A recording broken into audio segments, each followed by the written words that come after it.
The Jaguars are in the divisional round of the playoffs, just like we all predicted, right? It's been a pretty unprecedented run from Jacksonville. Year one under Doug Peterson, very slow start to the year, and yet they still ended up winning the AFC South. They had a remarkable comeback by beating the Chargers after trailing 27-0, winning 31-30. The AFC Divisional Round on Saturday, guys, is going to be a lot of fun as the fourth-seeded Jaguars take on the number one seed in the Kansas City Chiefs. And these two teams played all the way back on November 13th, with the Chiefs winning that game 27-17 despite committing 3 turnovers. We could be in store for a much closer game this time around on Saturday. And of course, we're here to break down everything you need to know and of course share our official prediction for the first divisional round matchup on Saturday. And of course, the winner of this game going to the AFC Championship game. So welcome back to the Gridiron Expert, guys. We're so glad that you could join us today. As always, please continue to like, comment, subscribe, share our videos. Check out everything down in the description below as well, including our expert picks. If you want the spread picks for every divisional round matchup, both conference championship games, and of course the Super Bowl, go check it out, guys. We have a $30 package over there. We'll give you all of those picks. Or you can buy one of our other packages that gets you everything for a full year. So you'll get all of our NFL picks for next season and all of our college football picks as well. Never too early to sign up for those. Go check it out. Exclusive content down in the description below. We want you to check it out to become a part of our GE Nation. So let's take a look at this game, guys. Fourth seeded Jaguars, number one Chiefs. Rematch from a game that they played in mid-November. Chiefs were up 20-0 at one point, still were able to win by 10 points. Both teams, Chiefs have been playing typical Chiefs ball, electric offenses, winning the AFC West convincingly, got the number one seed. Jaguars, though, on a bit of a roll. They have won, 6 straight games now, if you include the Chargers victory. That's a pretty unreal run for this squad, for Doug Peterson and Jacksonville. And we're going to take a look at the offense first, and we'll start with them as the designated road team. The biggest key for the Jaguars in this game, obviously, is for Trevor Lawrence to take care of the football. And that's typically easier said than done. Obviously, you want your quarterback to take care of the ball. You can't lose the turnover battle. But Trevor Lawrence, in particular, has to be mindful. He had 4 first-half interceptions against the Chargers, but then turned around and threw 4 touchdowns to lead that 27-point comeback and get them a playoff victory. But here's the thing. That was at home, right? I mean, and 27-point comeback, regardless of who you play, regardless of where it is, that's very, very impressive and hard to do. But now you're going to one of, if not the toughest environment to play in the entire NFL. It's going to be loud. It's going to be hostile. And you can't help but wonder if the crowd is going to rattle Trevor Lawrence a little bit in this game. He has to take care of the football. He has thrown for over 4,100 yards. He has thrown for 25 touchdowns, but he has to hold on to the ball, has to make good decisions, because if he turns the ball over, the Chiefs, with Patrick Mahomes and that offense, they're going to take advantage of it. They're going to score. And if you get down 20-0, 27-0, you're not coming back against these Kansas City Chiefs. Travis Etienne, though, guys, he could be the X factor in this game for the Jaguars. He had 109 rushing yards versus the Chargers, over 1,100 yards and 5 touchdowns on the year. And I really think that Jacksonville's going to need to have some sort of balance in this game to take down the Chiefs. They're going to need some sort of balance. They only had 75 rushing yards against the Chiefs in the regular season meeting, but they have rushed for at least 100 yards in 4 of their last 6 games.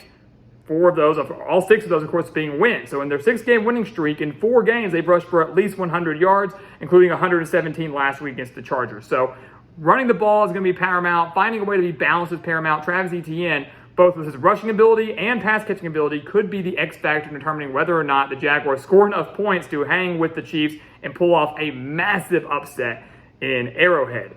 Chiefs, of course, offensively, we know what you're getting, right? A team that's averaging 29.2 points per game, nearly 300 passing yards per game, 116 rushing yards per game. They're led by Patrick Mahomes.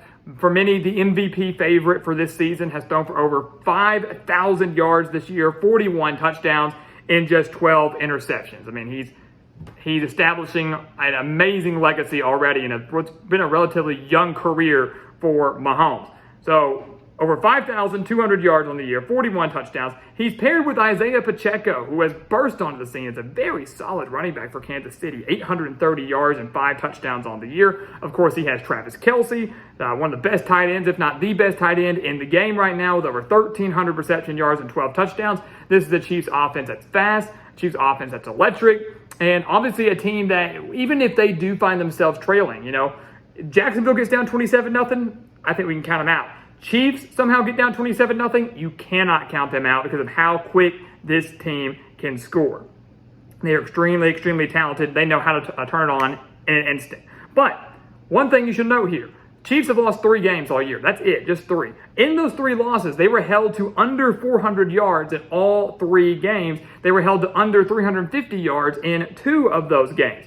They also lost the turnover battle in all 3 games. Now, they lost the turnover battle in the first meeting against the Jaguars, still found a way to win. But for this Jaguars team, they're going to have to find a way to limit the big plays, the big chunk plays, and force turnovers off of Patrick Mahomes. Leads us into the defense for Jacksonville. What are they going to have to do?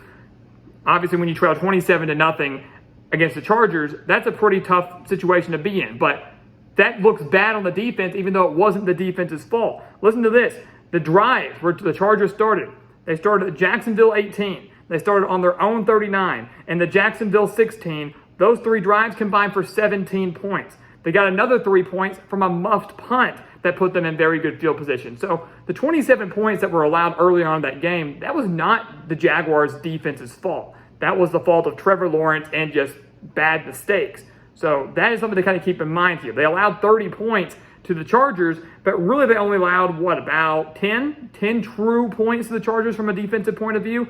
Something to kind of keep in mind there. This defense, guys, is playing good ball. 35 sacks on the year, 14 interceptions on the year, 13 fumble recoveries on the year. They're allowing just 20.6 points per game and only 238 through the air. So the key, obviously, is getting after Patrick Mahomes and limiting the passing game, which is, of course, easier said than done. Not many teams can contain Patrick Mahomes. Not many teams can slow them down. I will say this. You look at what Jacksonville has to do, guys. They had 0 turnovers against the Chargers. The defense did not force any turnovers against the Chargers. They're going to have to find a way here. If you're the Jaguars, you do not want this game to turn into a giant shootout, shot for shot, or where you find yourself down 14, 17, nothing like that. You've got to find a way offensively to sustain drives, to keep Kansas City off the field, and defensively, got to find a way to create pressure, got to find a way to create some turnovers, or put the Chiefs in some second and third and long situations, which they can pick up very easily, unlike many other teams, but would obviously give their defense a better chance to get off the field. That's what the Jaguars have to do to go in and win this game. The Chiefs defensively are giving up just 21.7 points per game, 221 through the air, and a little over 100 on the ground. And that's the key number for Travis Etienne, right? Chiefs giving up 107 rushing yards per game.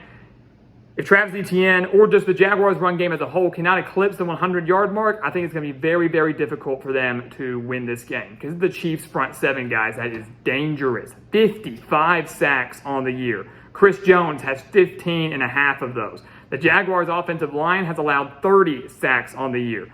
They're by no means a dominant offensive line. This Chiefs defense, guys, especially up front, could really exploit that and pressure Trevor Lawrence all night long and force into it a bunch of errors, or force them in a second and third and long situations, which Jacksonville would not be able to pick up as easily as the Chiefs. Something to keep in mind here, though, guys. They do have, the Chiefs defense, a couple of very narrow victories, right? They have 3 losses on the year, but they do have 7 wins by 1 possession. They have, and all those wins, look at that, 2 1-possession victories against the Broncos, a 1-possession win against the Texans, 2 narrow victories over the Chargers, a narrow victory over the Titans, and a narrow victory over the Raiders, 4 of those coming at home. They're not necessarily unbeatable at home, and none of those teams are world beaters with the exception of maybe the Chargers, who were a playoff team. Broncos were terrible, Texans were terrible, Titans really struggled at the end, and the Raiders were terrible, and the Chiefs struggled in every single one of those games that we mentioned. 4 of those 7 were in Arrowhead Stadium. So just because they're at home, just because they're the Chiefs, doesn't mean they're unstoppable. They definitely have looked vulnerable at times this year, and it'll be interesting to see if the Jaguars can exploit that. Ultimately, I will say I don't think the Jaguars have enough to exploit it. I think it's going to be a very interesting matchup on Saturday afternoon, and I'm hoping for a close game. I don't like any playoff game that's a blowout. So I'm hoping we have a close game by the end of it all. But at home, with the week of rest, I really like the Chiefs here. I think the offense is simply too much for the Jaguars to handle. It's a 10-point game back in November. I think you're going to see around the same margin again this time. Maybe up to 2 touchdowns to the Chiefs, maybe. I would be very surprised if Jacksonville's able to make this a 1-possession game that comes down to the final minutes. I hope that's the case. Just don't see it happening. Mahomes, to me, a little bit better.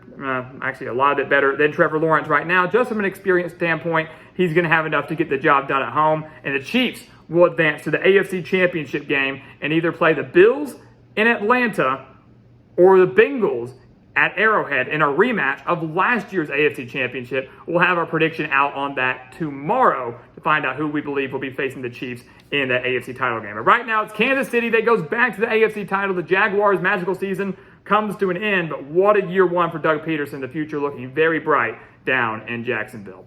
So guys, thank you so much for watching us here at the Gridiron Expert on YouTube. Make sure to continue to like, comment, subscribe, share our videos, and of course, check out everything down in the description below, including the expert picks for every single NFL playoff game, every single college game for this upcoming year. You do not want to miss out on that content. The link for that down in the description below. And once again, guys, as always, thank you so much for watching, and we'll see you next time right here on the Gridiron Expert. Yeah.